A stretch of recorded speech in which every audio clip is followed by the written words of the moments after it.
As a sliver of cold moonlight in an 1863 Washington midnight slanted across the pale marble exterior of the White House, the air was steeped in the faint scent of tobacco and the fragrance of wooden floors seasoned by time. Within a corridor enclosed by heavy velvet curtains, where the distant murmur of the Potomac could be heard, a man of startling thinness, with eyes reflecting a profound sense of universal desolation, sat quietly, opening his empty hands. He was not reviewing the casualty lists from the Gettysburg front. Instead, in his mind he chewed over Shakespeare's line, "Uneasy lies the head that wears a crown." He was Abraham Lincoln, the 16th President of the United States. This is a chronicle of how the humble bursts with power, and how despair transforms into nobility. The genesis of Lincoln's life held none of the typical politician's polish. Instead, it was a dark foundation woven from crude planks and thin oil lamps in the bottomless wilderness of Kentucky. As a youth pathologically sensitive to the written word, he inherited a microcosm that was ruthlessly cold, obsessed with survival instincts and raw physical strength. He was young and solitary, once trekking miles through the snow just to borrow a copy of the Life of Washington. This near-obsessive pursuit of logic and wisdom became the singular armor that allowed him to safeguard his truth in a turbulent world. He understood that true dignity was not endowed by bloodline, but through a sacred logic grown naturally from an ultimate respect for literature, law, and truth. If his early self-study was the pioneering of the soul, then stepping into the vortex of power at the White House in 1860 was the practical crucible that pushed Lincoln's aesthetics of compassion to its absolute zenith. In those quiet nights where only the rhythmic ticking of the clock could be heard, he issued silent commands that changed the course of human history through the ruthlessly precise dissection of the human heart and federal law.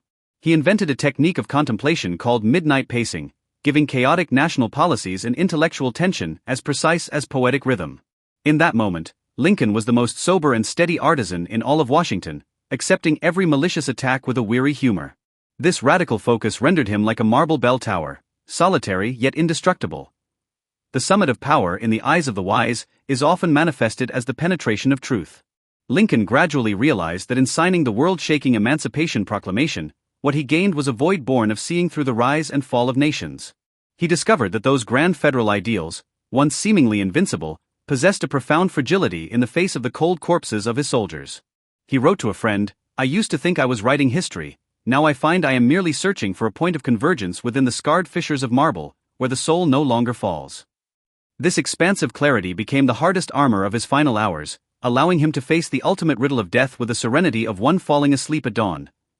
The final season of Abraham Lincoln was spent in a state of profound solemnity and a silence illuminated by the radiance of a sage.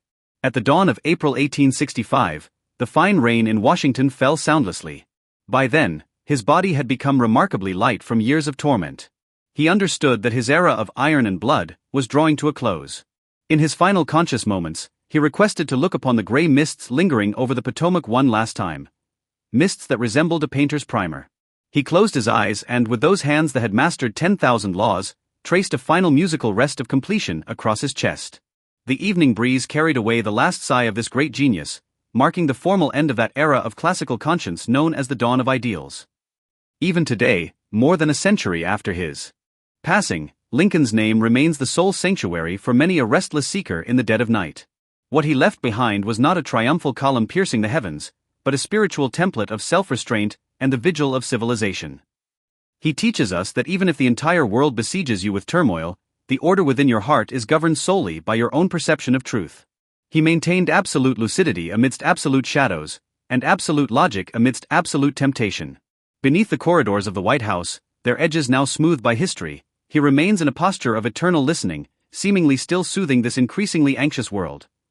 The saga of Lincoln thus draws to a slow close amidst the fading dusk of the Potomac. He was never an opportunist who bartered his principles for fame. He was merely a weary soul who steadfastly refused to compromise with mediocrity.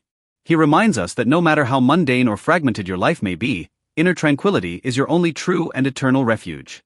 Just as he sat through the coldest winter nights in the White House, clutching a guttering candle to find a fulcrum for existence within the void through the tip of his pen. Believe that every life has its own midnight monologue. A private space for dialogue with a self that requires no outward explanation. May the serenity of Lincoln become the softest feather in your dreams, carrying you toward that most peaceful and expansive shore of the inner soul. Good night.